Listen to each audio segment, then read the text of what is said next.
Hello students, Byju's exam prep की Sunday का फंडा इस सीरीज में मैं अंकित जोशी एक बार फिर से आपका बहुत बहुत स्वागत करता हूं।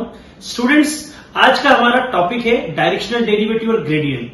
तो अब हम देखने वाले हैं कि ग्रेडियंट का मतलब क्या होता है और डायरेक्शनल डेरिवेटिव किसे कहते हैं। स्टूडेंट्स देखिए, ये एक 3D सरफेस, इस 3D सरफेस का नॉर्मल वेक्टर हमें देखना है।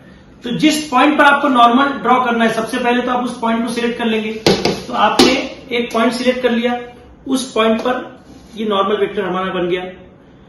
अब इस सरफेस को अगर किसी तरीके से हीट प्रोवाइड की जाए, अगर ये सरफेस हीट किया जाए, गर्म किया जाए, तो इस सरफेस से रेडिएशन निकलेंगे।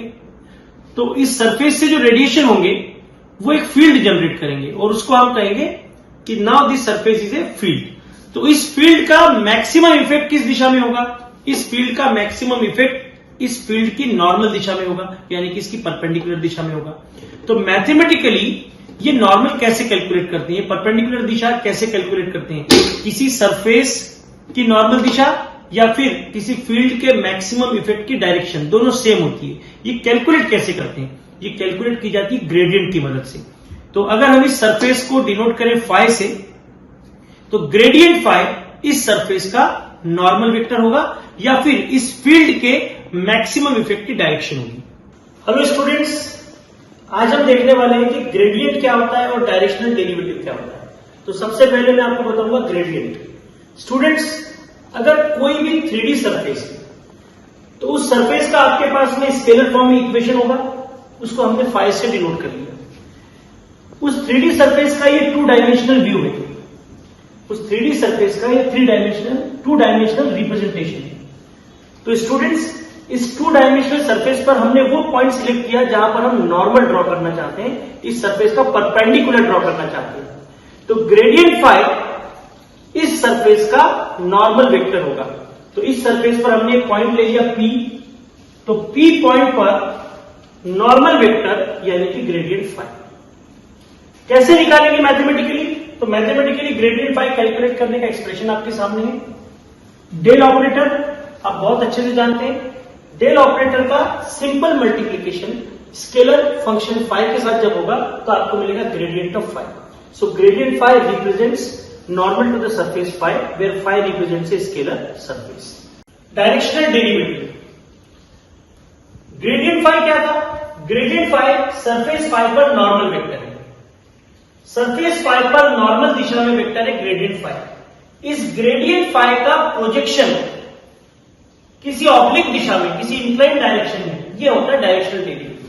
सो directional derivative can be defined as the component of del phi along D vector. तो देखिए, डायरेक्शनल डेरिवेटिव क्या है? प्रोजेक्शन और component of del phi along D vector. तो कंपोनेंट कैसे कैलकुलेट होगा? जिसका प्रोजेक्शन लेना है वो वेक्टर एज इट इज ले लिया हमने, और जिस दिशा में आपको प्रोजेक्शन लेना है यानी कि डी वेक्टर, इस डायरेक्शन में हमने यूनिट वेक्टर लिया। सो डेल फाई का डॉट प्रोडक्ट डी कैप के साथ ये मैथमेटिकली डायरेक्शनल डेरिवेटिव को रिप्रेजेंट करेगा। फिजिकली ये किसे सिग्निफाई करता है? 2 एस्पेक्ट है यहां पर। अगर ये फाई किसी सरफेस को रिप्रेजेंट करता है तो ग्रेडियंट फाई इस सरफेस का नॉर्मल वेक्टर है।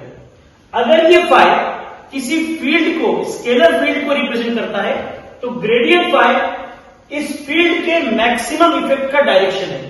तो हम डायरेक्शनल डेरिवेटिव को इस तरीके से भी डिफाइन कर सकते हैं कि किसी फील्ड के मैक्सिमम इफेक्ट का कंपोनेंट किसी थर्ड डायरेक्शन में, that is called as directional derivative. Directional derivative maximum कब होता है?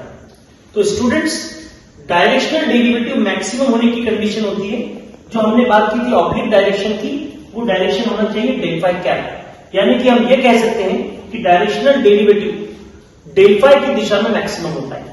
तो जब D vector del phi vector की दिशा में अलाइन होगा तो डी कैप यानी कि डेल फाई कैप, तो directional derivative will be maximum. तो डायरेक्शनल डेरिवेटिव का मैक्सिमम मैग्नीट्यूड कितना होगा? डायरेक्शनल डेरिवेटिव का मैक्सिमम मैग्नीट्यूड ग्रेडियंट फाई का मैग्नीट्यूड होगा।